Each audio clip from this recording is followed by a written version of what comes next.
going to look at a little bit more timing analysis. So we're going to start. So here we have, this is a subarray observation, so it's only got 128 rows. And let's say I want to make a light curve of this source. So oops, edit region.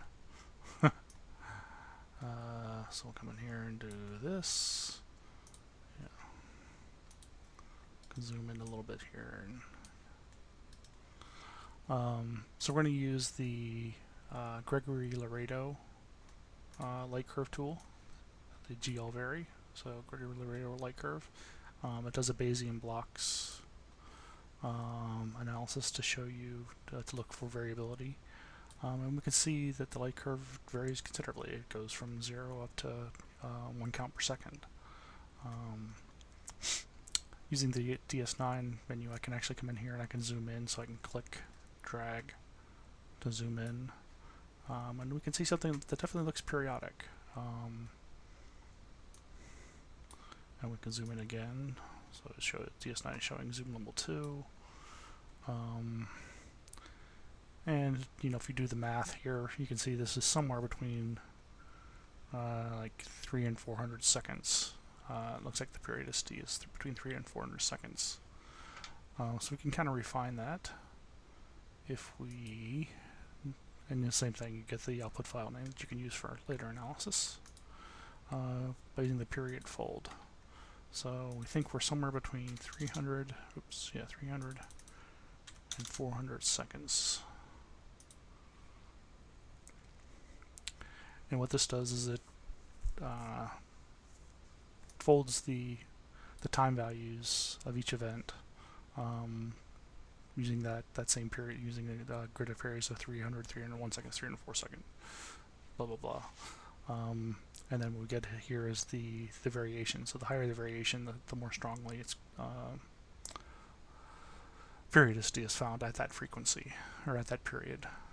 And we can see, again, we can zoom in here and see this is right around 323 seconds. Now the question you might ask, so 323 seconds doesn't match to any known instrumental effects, but could there be anything? Could we be dithering over a bad column? Could we be dithering over right here, this is a subarray, so are we getting too close to the chip edge? Well, we can take a look at that. So there's a task called dither region, or there's a child tool called dither region that will take this region and map it through the aspect solution. So map it through the RA index, the change in pointing during the observation, and we can see that there is, for this region, there is some variability, but it goes from 100%, so 1, to 0.99. So it's a 1% variation, and the changes in the count rate we were seeing were 100%. So and if we actually look at this periodicity between here and here, this is going to be 700 seconds, not the 323 that we saw before.